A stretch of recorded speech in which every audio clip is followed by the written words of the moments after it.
hide her cup. You gotta admit you have the cup in your lap. I'm sorry, I never do this. But, you know, he's such a bad influence on me. It's Wednesday, folks. That's terrible. Here's why she doesn't have a cup like this. She threw hers at me and it broke, and they wouldn't give her another one. Admit it. Oh my God. Okay, we are so going to get on with this show. He is so funny. Okay, today is Wednesday, March 4th. It is a Wednesday, and you never know what you're going to get on this wacky Wednesday. On today's show, we got Fit Brain Club with Devin Techrow and Deborah Morse. They're going to be talking about digital dementia. What is that? We'll find out a little later in the program. And then I'll be talking to Cubs pitcher and author, former Cubs pitcher and author, Gene Nalbandian. And he's going to be talking about his career with the Cubs and his life as an author after. All right, folks, but if you lock yourself out like I tend to do at times, you need to keep your keys safe. We have a way of letting you do that. Residents are encouraged to take advantage of the voluntary key file program through resident services for added peace of mind. Who doesn't want that?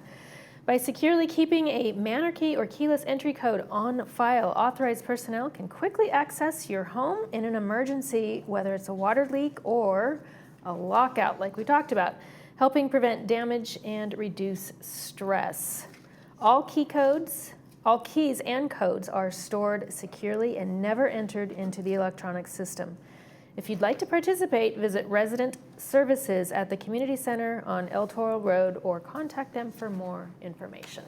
Some folks you lock out for a reason, but we won't get into that right now. Let's get into the weather instead. We got some great weather out there. We got little clouds this morning. If you're watching a live show, we had some clouds this morning. Those are going to burn off for partly sunny skies. Going to be some high clouds later. 70 degrees today, then mostly sunny tomorrow, and Thursday 72. And we see that pattern continue for Friday. And then we start a little bit of a warm up. High pressure moves in. We're going to get an offshore thing, kind of Santa Ana-ish, Santa Ana light. And then on Sunday, woo, full blown warm day, 84 degrees. Look at that. Just for one day. Well, yeah, there we go. And that's our daylight, and that's daylight saving. That's our first day of daylight savings, and look at all the sunshine we're going to get. I love it. I can't wait. So enjoy it for just that one day.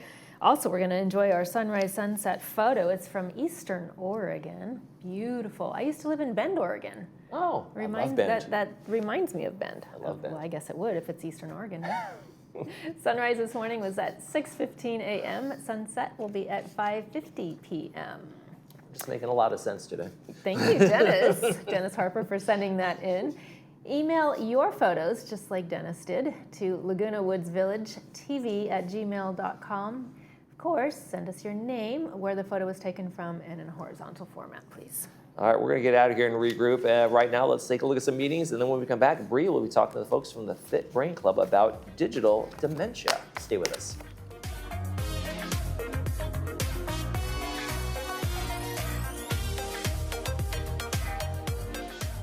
Many retirees own businesses they've spent a lifetime building, but don't know what they're really worth. Hi, I'm Tom Burns with the Deal Firm. I help owners understand the value of their business and their exit options on their timeline. Call now for a free confidential business valuation for business owners in our community. No obligation, just answers. The business you built should fund the retirement you deserve. To learn more about the job of a business broker, check out the February edition of Sorbet magazine. If you're living with spinal stenosis, sciatica, or any other spine issue, you're not alone. And you do have options. I was flat on my back. Kind of severe back pain. At Excel Health, we offer a free MRI review with experienced, fellowship-trained spine surgeons. I'm in the best shape of my life. I'm active, so... Our minimally invasive procedures mean most patients are walking just hours after surgery. Call Excel Health today, and let's talk about what we can do for you. Hi, I'm Jay Miner with Assisted Living Locators of South Orange County. If you're starting to worry about your safety at home or about a loved one who may be struggling, you don't have to take the next steps alone. I've toured every assisted living and memory care community in our area, and I can help you find the right fit. I'll do the research, make all the phone calls, and set up all the tours. And my services are at no cost to you. Let's make sure that you or your loved one have the care, comfort, and peace of mind that you deserve. Give me a call today. So Christy, how'd the job turn out? The job turned out fantastic. We love our new patio. It gives us lots of extra room for entertainment. It was quick and easy, and we just really love it. Hey Brenda, how's the Patio Panel Pro? It's been going really well. There are hundreds of older covers in Laguna Woods that need a little work on them. The only thing between a good looking cover and a bad one is new skylight panels. Remember, If it isn't McEachern, it's crap. Give us a call. We'll do a nice job for you.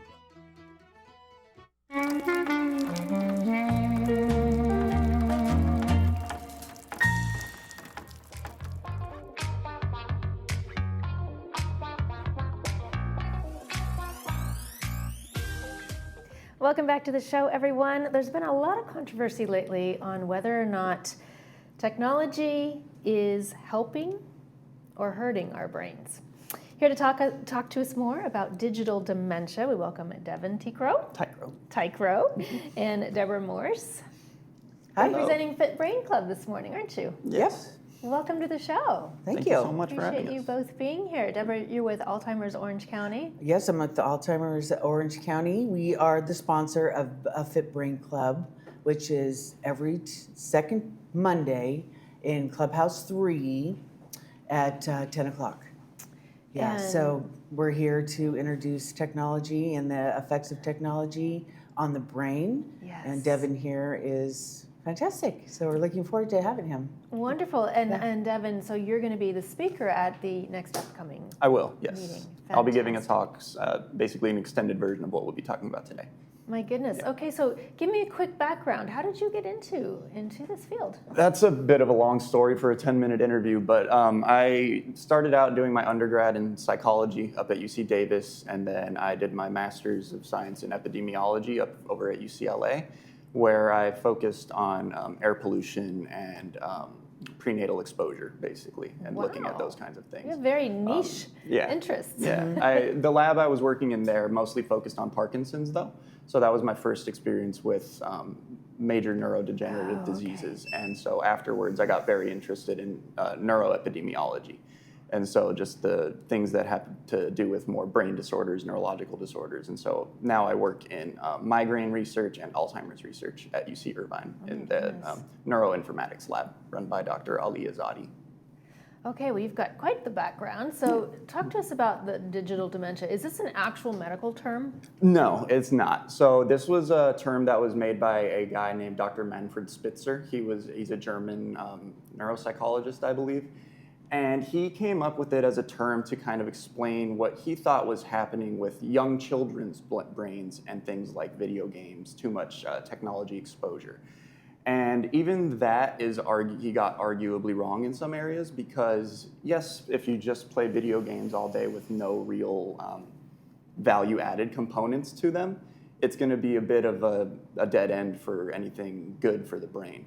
But if you think about it in terms of the things that can be learned from video games, like planning, just execution of various situations that you have to be in and finding your way through these things. Right. There are a lot of different things that video games and these kind of things are actually good for. Now, when it comes to older people, and you talk about if technology is hurting or helping people, it really is always going to depend on how people use things, and that's how it's always been. So yeah, I don't know if you want to ask. Right. Yeah. So when you're talking about older people, Yeah. you know, those of us who have never played video games Yeah. or are of a certain age, then it comes down to smartphones and computers and possibly the overuse of those. Yeah. Is that changing how our brains are developing, or is it just changing how we think? So it seems to be doing a mixture of both. Things have always changed, like new technologies have always changed how we remember things. And so even back to the days of Socrates, he was worried that writing was going to atrophy people's brains, basically, because they wouldn't remember the written word as well. So this is not a new fear. This has been there for every single new technology, from the printing press to cell phones, television, radio. It's always been a fear that it's going to change it, and it always ends up changing what we remember, rather than if we remember at all. So some people would argue that it's much better to remember exact facts. Sure, you can remember them off the top of your head, but we've always had encyclopedias that have been there for us, not to memorize, but to use as a reference book. Mm-hmm. And now technology's become more reference books, more prostheses for our brains. And that's how I see it anyway. You used to have a Rolodex for the names you need and phone numbers you needed to remember. Now it's just on your smartphone. Right. So. Yeah. Deborah and I were talking before the show, and you were too, that we used to remember phone numbers. Yeah. And, Oh, yeah. and I did for all my friends. Yep. And, parents and homes and so forth. Yeah, that's the But- thing about technology, though. When we have to have these numbers, and we don't have the technology, this is the capacity that our brains used to have, Yes. and we're not tapping into that anymore. So Yes. when we're doing AI or we're doing research, we're just scanning over things instead of studying them like we would in a book. Exactly. Yeah, so, yeah, the phone number thing is pretty interesting. I couldn't remember a number. I think I can remember my husband's number, and that is it right now. Yeah, So yeah. thank God I have that phone. But like we were saying also is, at least have that one number memorized in case you lose your phone. I remember traveling to Dallas and I just lost my phone. Oh my I have gosh. no idea to this Yes. day whatever happened to it. It was the best 4 days of my life. Peace and quiet. But seriously, I maybe knew one phone number. Right. And so, anyway. Yeah, there's a lot of So- things that go along with having that technology. The fear of missing out, not being, socialized. There's a lot of things too. There's good things and bad things about it. We do have social element to it, staying in touch with family members who are not here. Right. You know? Yeah, exactly. So, talk to us about what is technology doing specifically to an older person's brain? So it's not necessarily doing anything as far as like physically or anything along those lines. It's not causing people's brains to atrophy more. It's not part of the telltale signs of Alzheimer's or the related dementia diseases that are out there.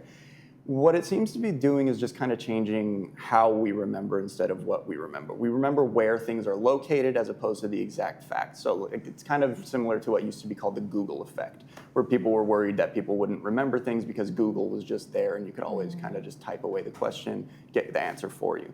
And that is a valid concern, but it's all about how people use technologies. If someone is using AI to just read research papers for them, for example, as opposed to using it to find research papers and then reading them, you're going to end up with two people that have very different grasps of the core knowledge of an area. So it's all about how you use things. And for the people that have always been kind of more inclined to use technology, it does appear to be helpful for those kinds of people, because it's for the people that have consistently used technology throughout time, they seem to show less atrophy in their cognition over time. And whether that's actually causal or it's because of just baseline differences in people that are prone to using technology versus prone to avoiding it, we don't necessarily know. But it's something where it seems like, if anything, it's neutral to helpful for technology to be used by people of. And also, are you finding that there's just so much information out there now? It's just information overload everywhere you look. And as you mentioned, we're sort of just skimming the surface. Is that because our brains are really just overloaded with so much information? It could be. It's going to depend from person to person. Like most things are individual differences oriented, as well as these kinds of large-scale impactors we can imagine. But it's possible. I don't have like a great answer for that question, to be honest. It's kind of hard to know with the current research state. I'll tell you, there is a really strong correlation between critical thinking and just being stagnant in your brain. Just watching TV, watching a program, doesn't allow your brain to start critically thinking about what's going on in the show, or how they're coming up with it, or a detective or anything like that. If you're not using your brain in a critical way, playing games, socializing, exercising, all of those things, that does reduce the brain memory matter. So it's very important that we're not just looking at things, but we are trying to figure them out. Right. So that's a big part of it. And so if you want to use technology and AI, that's great. But think of those really good questions and really dissect it. We don't spend any time, we just read through it instead of mulling it over. Yep. Internalizing it. Yes. Exactly. Well, you guys are going to have a wonderful meeting. Yes. And tell us again, it's March 9th. Yep, March 9th at Clubhouse 3 at 10 o'clock. All right, Deborah. Devin, thank you so much for joining us today. Such an important topic. I appreciate you. you being here. Thank you for having me. us. Coming up next, Michael will be here with Jean. Stay with us.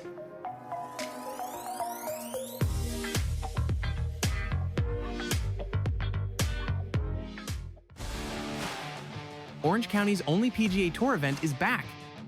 The Hogue Classic tees off at Newport Beach Country Club March 22nd through the 29th. Watch Miguel Angel Jimenez defend his title against PGA Tour legends. Enjoy world-class competition, signature events, and luxury hospitality all week long. Come for the golf and stay for the party. Availability is limited. Buy your tickets now at hogueclassic.com. If you believe the journey is the destination, you'll love exploring in the 2026 Subaru Crosstrek.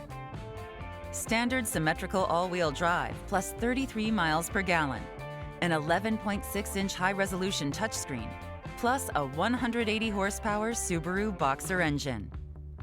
Love is out there. Find it in a Crosstrek. Come to Frank's Irvine Subaru, where the 5 meets the 405 off Lake Forest Drive. Complimentary maintenance included on all new Subarus. You know, people ask me about real estate here in the village all the time. I live here, and as a realtor, I know buying and selling in our community is different. There are specific rules and details that really matter, and having someone who truly knows how it works is important. If questions come up for you or someone you know, give me a call. I'm your Laguna Woods Insider. Please call me, Melissa Fort, your Laguna Woods Insider at 949-478-5888, or visit my website.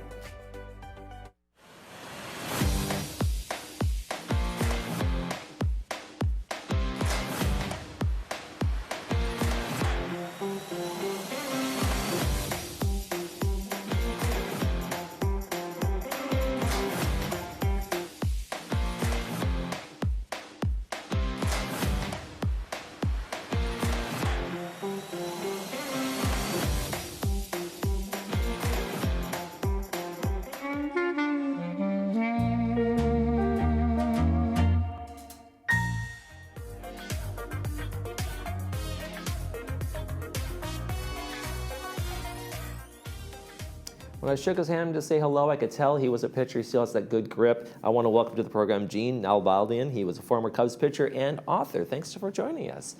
And Laguna Woods resident, of course. Yes, I've been here 3 years now. Yeah. How do you like it here? How do you? I love the environment, love the people. Yeah. I love the activities here. I'm in a lot of activities.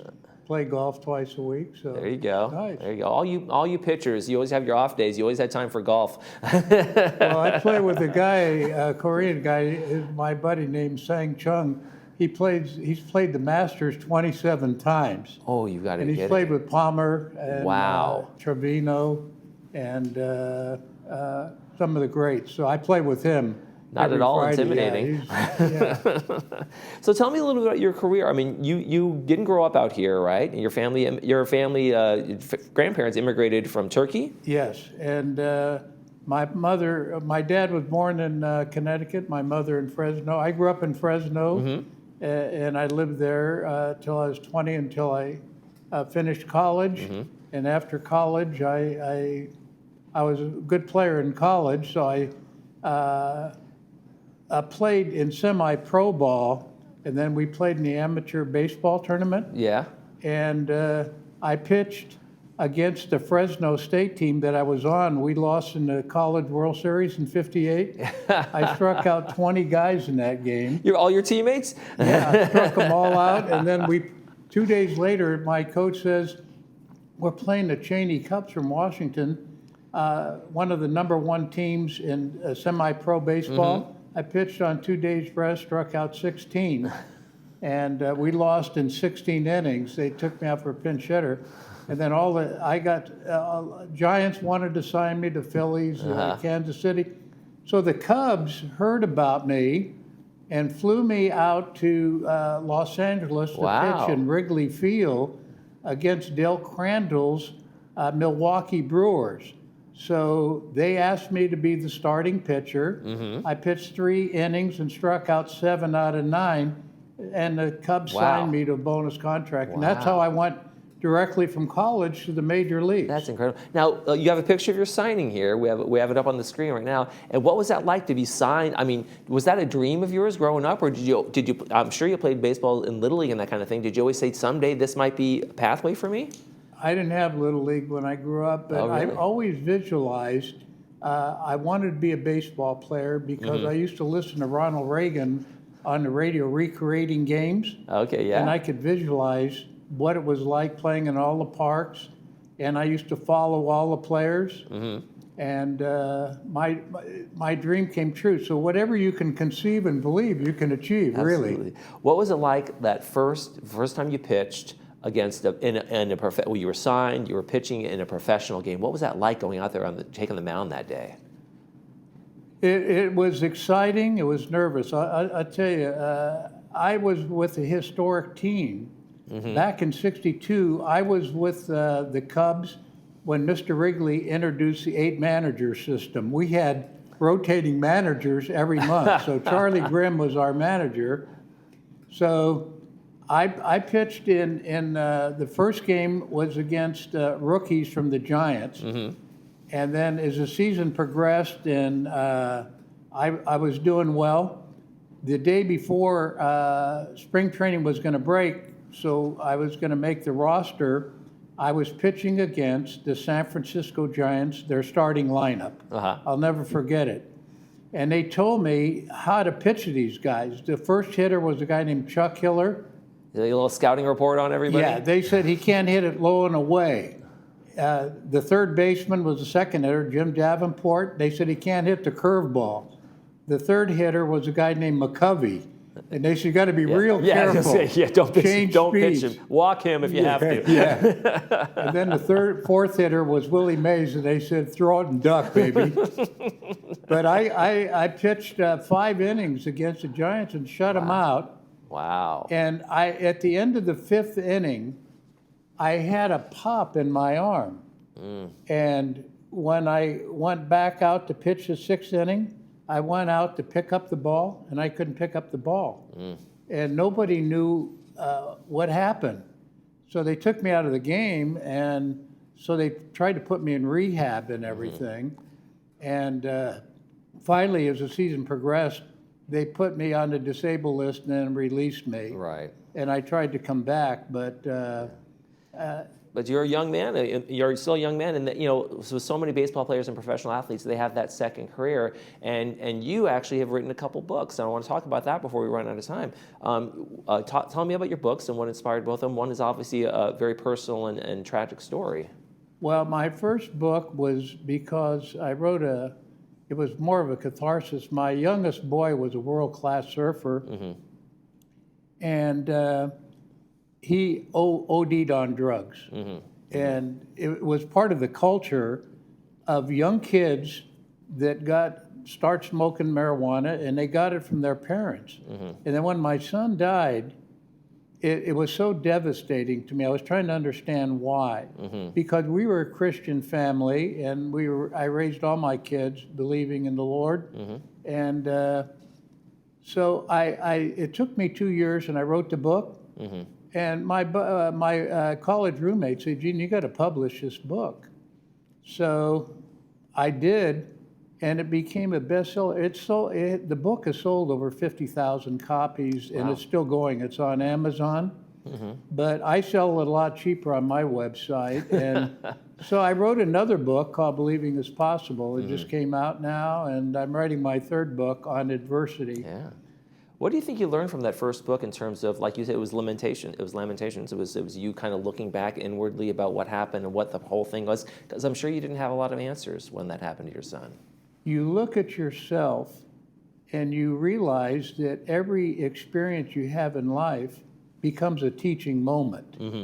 And that's what I learned about myself. I learned that I can grow, and I had an inner potential that started to evolve because I got confidence in myself and I trusted myself. So I think the Lord has really blessed my life. I've had a full life. I've been a successful CEO, and So I'm in a good place now. I'm going to turn 89 Friday, but I tell everybody, they said, geez, you're old. I said, no, I'm too busy to get old. Keep moving, keep going. And you get your third book coming out. And so if people want to find out more information, they can go to your website and they can take a look at your books and your little bit of your history and things like that. If you don't mind, it's gene-books.com. And if you buy the book, it's about 40% cheaper than buying it on Amazon. And I'll sign the book for you, and the shipping is free. There you go, absolutely. Well, Gene, I want to thank you so much for coming in, former Cubs pitcher and almost semi-professional golfer here in Laguna Woods. Thank you for joining us for today. I appreciate it. You're watching This Day. I'll be right back here with Bree in a minute.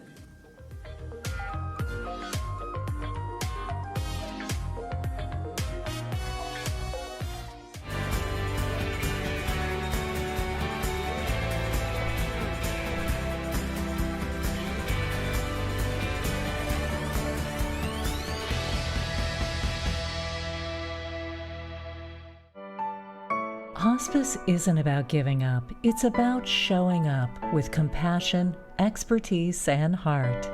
We care for the whole person, mind, body, and spirit, helping patients live each day to the fullest. We walk with patients and families every step of the way because what we do is more than medicine. It's honoring every moment together. Orange Hospice, with you, with heart, always. Please call us or visit orangehospice.net.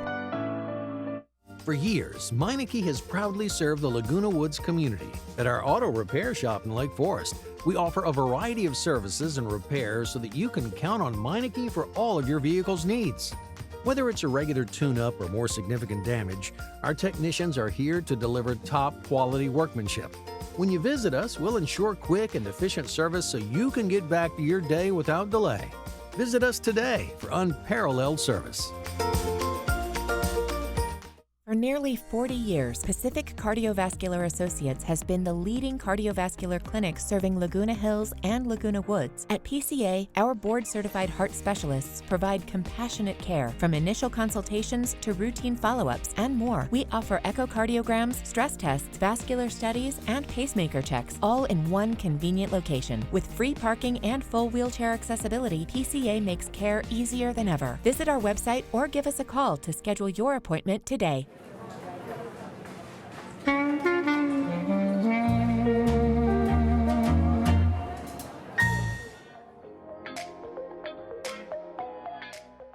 Hey, let's talk Friday movies before we head out, and we got a great one. It's called Brassed Off. It stars Ewan McGregor. It's going to be brought to us by Radnet. It's going to be 2 p.m. with the subtitles and 6 p.m. without the subtitles. Coal miner in northern England. Their coal mine's closing, and also their brass band. So that's the fun story. Looks like a rom-com for you. Enjoy that one. I think it'll be a good one. Tomorrow on This Day, we'll have Thrive and Springbok Club will be here with me. You will not be. I'll be not here. Just be That's me where and I'll you be. guys. Not here. You and I. That's going to do it for this edition of This Day. For Bree Cox Kennedy and myself, we wish you all a great day. Bye-bye.